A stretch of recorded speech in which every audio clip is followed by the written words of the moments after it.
एक छोटे से गांव में मीरा और राहुल नाम के दो बच्चे रहते थे।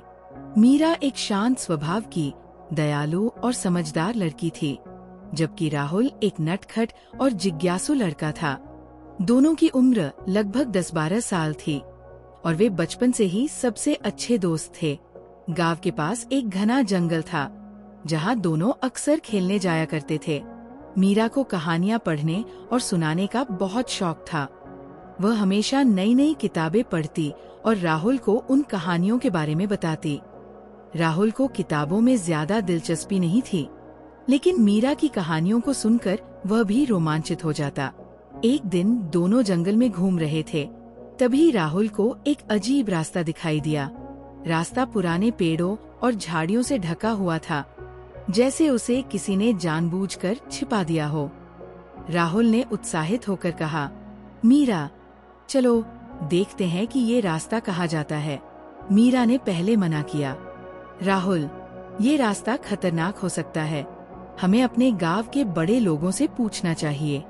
लेकिन राहुल अपनी जिद पर अड़ा रहा, तुम हमेशा डरती हो मीरा, थोड़ी मस्ती करना सीखो, चलो कुछ नया देखते हैं। मीरा ने अनिच्छा से उसकी बात मान ली। दोनों ने वह रहस्यमयी रास्ता पकड़ा और धीरे धीरे आगे बढ़ने लगे। रास्ते पर चलते हुए उन्हें चारों तरफ अजीब सी आवाजें सुनाई देने लगी, जैसे पेड़ों के बीच कोई फुसफुसा रहा हो। कई घंटे चलने के बाद वे एक खूबसूरत झील के पास पहुंच गए। झील का पानी इतना साफ था कि उसमें आसमान और पेड़ों की परछाई साफ नजर आ रही थी। झील के पास ही एक पुरानी लकड़ी की नाव बंधी हुई थी। राहुल ने खुश होकर कहा, वाह, ये तो जादुई झील जैसी लगती है, चलो नाव में बैठकर झील के बीच तक चलते हैं। मीरा ने उसे रोकते हुए कहा, राहुल, ये झील अजीब लग रही है, हमें सावधान रहना चाहिए। लेकिन राहुल ने उसकी बात अनसुनी कर दी और नाव में बैठ गया। मीरा को भी मजबूर होकर उसके साथ बैठना पड़ा। जैसे ही उन्होंने नाव को चलाना शुरू किया, झील का पानी चमकने लगा। दोनों हैरान थे। अचानक झील के बीचों बीच पानी में एक चमकीला पत्थर नजर आया। वह पत्थर किसी रत्न की तरह चमक रहा था। राहुल ने कहा, चलो इसे पास से देखते हैं, ये कोई जादुई चीज लगती है। जैसे ही वे पत्थर के पास पहुँचे, झील में हलचल होने लगी। अचानक पानी में से एक विशाल मगरमच्छ निकला। वह मगरमच्छ बहुत डरावना था और उसकी आंखें भी उसी पत्थर की तरह चमक रही थी। मीरा डर गई और चिल्लाई, राहुल, हमें यहाँ से भागना चाहिए। लेकिन राहुल ने कहा, नहीं, हमें इसका सामना करना होगा। शायद ये पत्थर ही इस मगरमच्छ का राज है। मीरा ने अपने होश बनाए और कहा, राहुल, जल्दी से नाव को वापस चलाओ, हम इस मगरमच्छ से नहीं जीत सकते।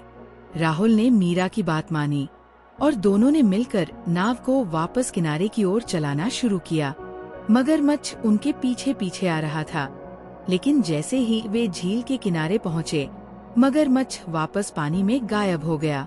झील से सुरक्षित बाहर आने के बाद दोनों ने राहत की सांस ली। लेकिन तभी उन्हें झील के किनारे एक बूढ़ा बाबा नजर आया। बाबा सफेद कपड़े पहने हुए थे और उनके हाथ में एक लंबी लकड़ी की छड़ी थी। उन्होंने गहरी आवाज में कहा, बच्चों, ये झील एक रहस्य है, यहाँ हर कोई नहीं आ सकता। तुम्हें यहाँ आकर अपनी हिम्मत और समझदारी का परिचय देना पड़ा।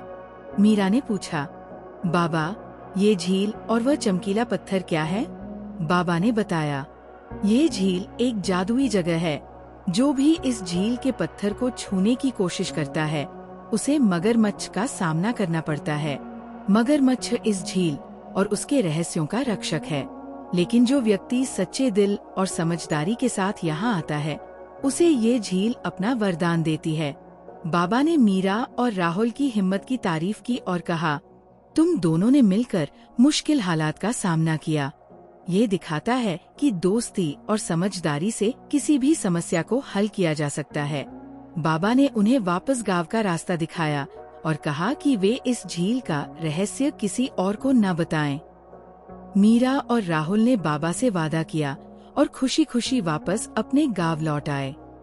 उस दिन के बाद से राहुल ने जल्दबाजी करना छोड़ दिया और मीरा की तरह हर काम सोच समझ कर करने लगा।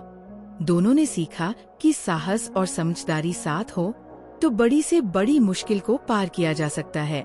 इस कहानी से हमें ये सीख मिलती है कि जिज्ञासा और हिम्मत अच्छी बात है, लेकिन हमें हमेशा समझदारी से काम लेना चाहिए। दोस्ती और एक दूसरे पर भरोसा रखना हर मुश्किल को आसान बना सकता है।